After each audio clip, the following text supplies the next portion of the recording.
पहली प्राथमिकता थी देश में आते, बिहार का चुनाव छोड़ते, पहले आप पहलगाम जाते, पहले आप उस घटनास्थल पे जाते। हमारा सवाल यह है, अभी त्रुचि शिवाजी बहुत दुखी थे, कह रहे थे प्रधानमंत्री कहां है, सदन में क्यों नहीं आए, प्रधानमंत्री कहां है, प्रधानमंत्री कहां है।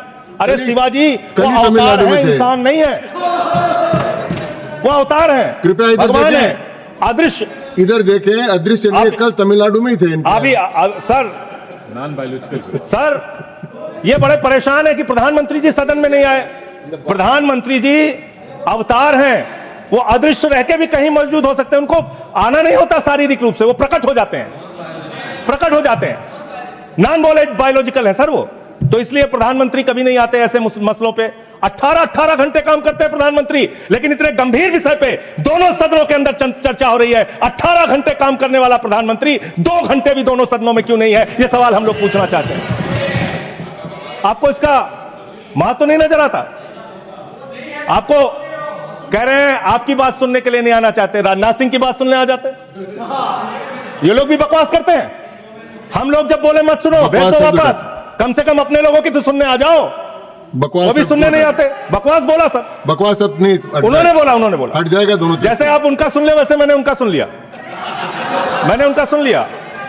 तो आपके मंत्री यहां बकवास करते हैं, आपके माननीय मंत्री सांसद नेता जो आते हैं यहां बकवास मत बोलिएगा, आप चेयर ने मना कर दिया। चलो मान्यवर, ये सेना के सम्मान की बात हो रही है, आपने कितना सेना का सम्मान किया? 3 साल तक भारत के सेना की भर्ती बंद रही मान्यवर, और उन 3 सालों में भर्ती बंद होने के कारण 1,80,000 सेना की तादाद को कम किया गया। उसके लिए आप जिम्मेदार हैं, बार बार आपसे सवाल पूछा जाएगा और आपकी आलोचना होनी चाहिए। आपने भारत की सेना में भर्ती होना, वो चाहे उत्तर प्रदेश का नौजवान हो, चाहे बिहार का, चाहे हरियाणा का, चाहे राजस्थान का, चाहे हिंदुस्तान के किसी कोने का हो, उसके लिए गौरव और सम्मान की बात होती थी। सुबह 4 बजे उठ के दौड़ लगाता था, मेहनत करता था, उसकी मां दूध पिला के तैयार करती थी अपने बेटे को कि कभी जरूरत पड़ेगी तो अपने प्राणों की आहुति देके भारत माता की रक्षा करेगा। ये आपने उस जगह पे 4 साल की नौकरी कर दी। आप सेना के सम्मान की बात करते हैं। आपके पास सब कुछ के लिए पैसा है, अपने दोस्तों के ऊपर लुटाने के लिए लाखों हजारों करोड़ रुपए है, लेकिन सेना के जवान को आपने अग्निवीर बना के 4 साल की योजना में उनको जवान बना दिया। उनके लिए तनख्वाह देने के लिए पैसा नहीं है आपके पास। बीएसएफ के जवान, सीआईएसएफ के जवान, पैरामिलिट्री फोर्सेस के जवान, उनको पेंशन देने के लिए पैसा नहीं है, शहीद का दर्जा देने के लिए पैसा नहीं है आपके पास। आपके पास सीआरपीएफ के जवान, उनको पैरामिलिट्री फोर्सेस को आपको पेंशन देने और शहीद का दर्जा देने का पैसा नहीं है। आप सेना के सम्मान की बात करते हैं।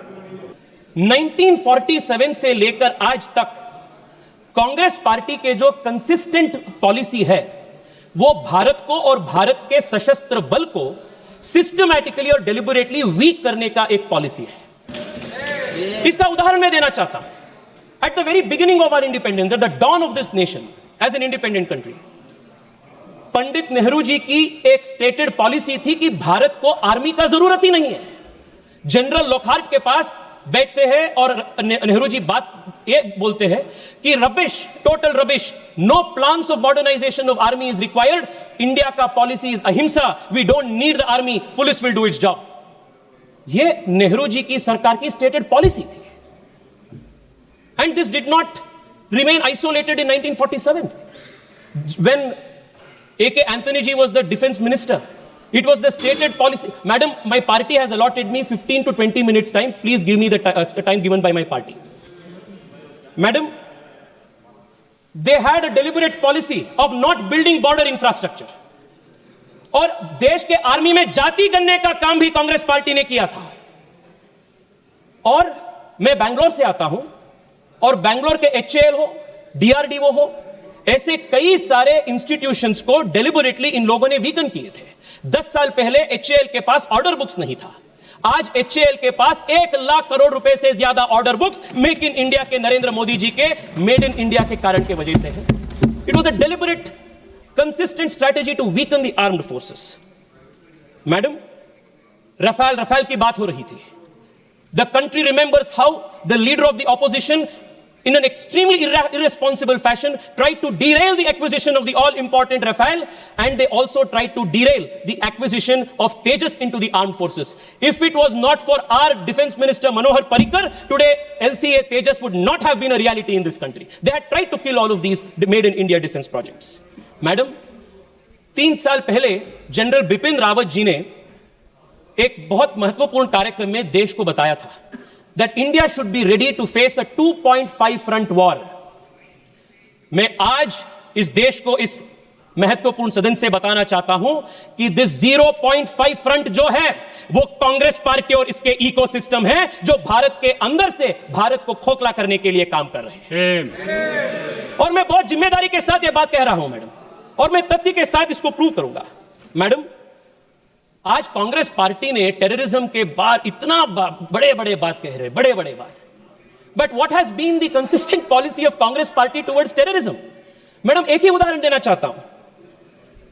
2004 में जब इनकी सरकार सत्ता में आई, what was the first step that they do?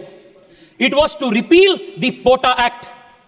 2001 parliament attack के बाद भारतीय जनता पार्टी के नेतृत्व वाली एनडीए सरकार अटल बिहारी वाजपेयी के नेतृत्व में देश को सुदृढ़ बनाने के लिए, टेररिज्म को खत्म करने के लिए, for the first time in this country we introduce a legislative framework. I want to remind you madam, when Rajiv Gandhi, हाँ मैडम, व्हेन राजीव गांधी का ट्रायल चल रहा था, राजीव गांधी जी का ट्रायल चल रहा था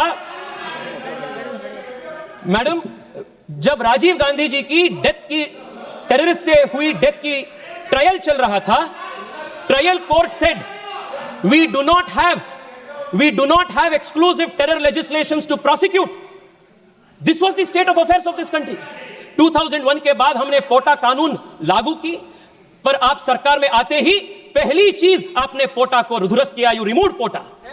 और क्यों किया आपने? आपके वोट बैंक के कारण आपने पोटा को बंद किया, और उसके बाद 10 साल देश हर दिन टेररिस्ट अटैक रूटीन बन गया था देश में।